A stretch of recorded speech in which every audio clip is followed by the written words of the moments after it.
El arte supremo de la curación. La verdadera segunda prescripción.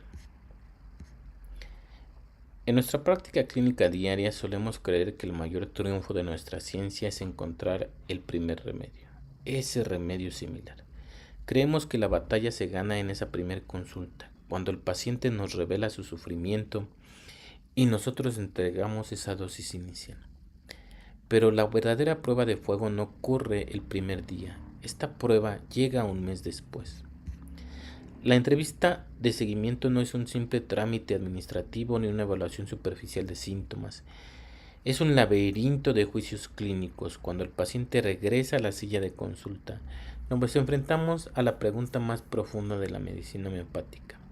¿Estamos ante la curación real, un alivio temporal o un simple bloqueo energético? Aquí es donde toda información se vuelve sutil e invisible a los ojos de la medicina tradicional.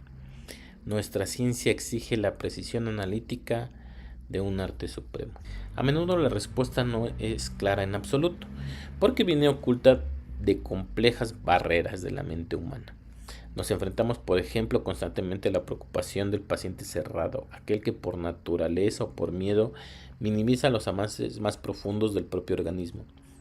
O, por el contrario, nos topamos con el ruido ensordecedor del paciente hipocondríaco, aquel que magnifica todos sus síntomas, ignorando por completo que su dolor central y vital ha desaparecido. Está nuestra propia trampa, la impaciencia del médico. ¿Cuántas veces no hemos cambiado de remedio, un remedio que era correcto y exacto, pero simplemente se cambió porque durante la consulta el paciente dudó o porque nosotros no pudimos identificar la espera? Cuando esto sucede, el caso interno del paciente se solidifica. Pasan meses de saltos terapéuticos inútiles, buscando a ciegas hasta que el caso irremediablemente se arruina por nuestra propia mano. Para avanzar con seguridad, debemos purificar un concepto fundamental en nuestra mente, la llamada segunda prescripción. Y esto solo existe si la primera logró un impacto real. Pensemos en una gota de agua cayendo en un tanque oscuro. Si el primer estímulo fue inerte, si no produjo una sola onda de resonancia en la energía vital, simplemente se borra del historial clínico. No hay choque posible entre remedios si no hubo una resonancia inicial. Si no actuó, el lienzo sigue en blanco. La pureza del caso está intacta.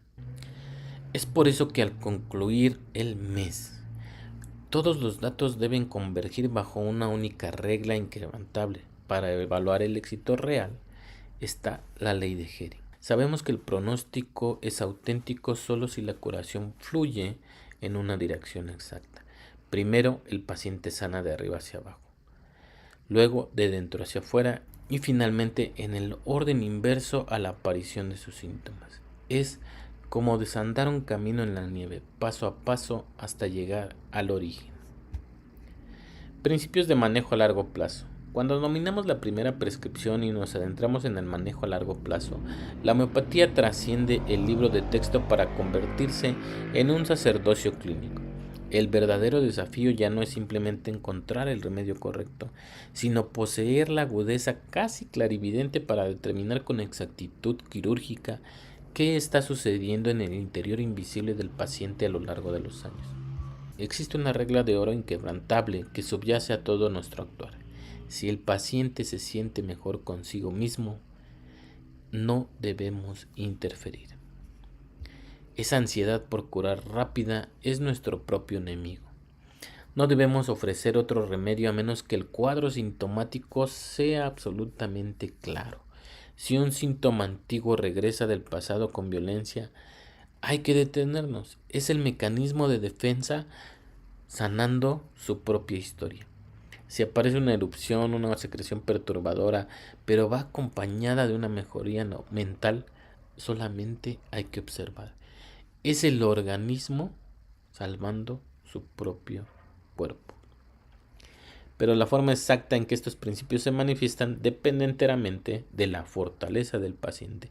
Por ello, dividimos a los pacientes en tres grandes categorías. La primera categoría comprende a aquellos que con una sola dosis podemos atacar esa capa o dos capas de predisposición a la enfermedad. Su mecanismo de defensa es fuerte, puro y resistente. Y es aquí donde vemos verdaderos milagros. Afortunadamente, la vida moderna, el estrés, la toxicidad, la prisa, nos enfrenta constantemente a la segunda categoría, los casos miasmáticos profundos. Organismos sofisticados por múltiples capas de enfermedad heredada, antecedentes complejos y supresiones repetidas. Aquí no hay milagros instantáneos ni atajos mágicos. El progreso es sutil, lento y exige un esfuerzo monumental de ambas partes. Las crisis curativas pueden ser virulentas. En estos casos profundos, la mayor parte de los fracasos clínicos no ocurren por ignorar la materia médica, sino por una cronología incorrecta. Debemos agotar la resistencia del paciente y dominar su propia impulsividad, esperando en silencio y prescribiendo solo cuando cada nueva imagen sintomática se haya establecido por completo. Finalmente nos encontramos con la tercera categoría, el umbral de lo incurable. Pacientes cuyos mecanismos de defensa están tan debilitados, tan frágiles, tan débiles, que casi no hay reacciones curativas profundas. Son biológicamente imposibles. Las recaídas son rápidas y la imagen del síntoma es un fantasma que cambia constantemente. Aquí debemos abandonar la ambición de lograr llegar a una curación y abrazar la paliación magistral. Casos complicados. Hay un umbral oscuro en la práctica médica. Hablamos de los casos complicados. Pacientes que llegan a nuestras manos en un estado de desorden absoluto o en la etapa terminal de su existencia. En esta situación, como norma general, debería ser que debemos rechazar estos casos de plano. Aunque el paciente llegue suplicando ayuda, una prescripción inexperta aquí no es inofensiva. Es cierto que nuestro remedio no causa reacciones secundarias o efectos adversos, pero hace algo sumamente sutil y peligroso: alertar.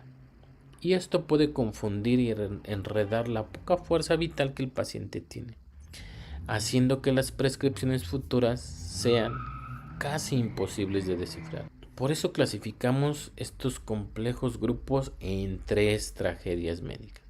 La primera tragedia: los casos homeopáticamente desordenados son pacientes que han vagado de consultorio en consultorio durante años recibiendo decenas de remedios sin beneficio real. Su fuerza vital es un eco distorsionado. El clínico debe interrogarse: ¿es este un caso curable?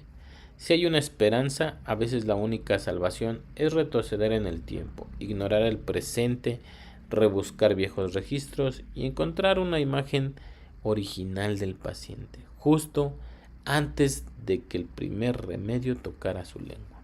La segunda gran tragedia es la supresión química masiva. Pacientes profundamente desordenados por años de los corticosteroides, los inmunosupresores, los tratamientos agresivos. Todo eso ha tenido un efecto devastador en el organismo que no solo oculta la enfermedad, sino que paralizan casi por completo la capacidad del organismo para responder a la medicina energética. Intentar retirar estos químicos de golpe es desatar una tormenta aterradora sobre un barco muy frágil. El agravamiento por abstinencia puede amenazar la vida, puede confundir el caso. Por eso hay que ir siempre con una precaución extrema. Y finalmente nos enfrentamos a la tercera y última categoría, los casos terminales. Aquellos pacientes cuyo reloj de arena casi se ha vaciado por completo. Aquí la energía vital abandona la arrogancia de la victoria sobre la muerte y se consagra el arte sagrado de acompañar.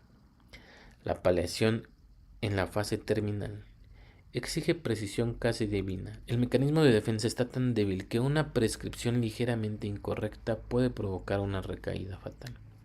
El médico no debe buscar un estado absoluto indoloro si eso pone en riesgo la poca consistencia y estabilidad del sistema. Tratar casos complicados, extender el seguimiento y dominar el largo plazo es caminar sobre el filo de una navaja. exige la paciencia, la agudeza analítica de un cirujano y la profunda compasión de saber que en ocasiones el acto más grande de curación es simplemente brindar un orden lleno de paz.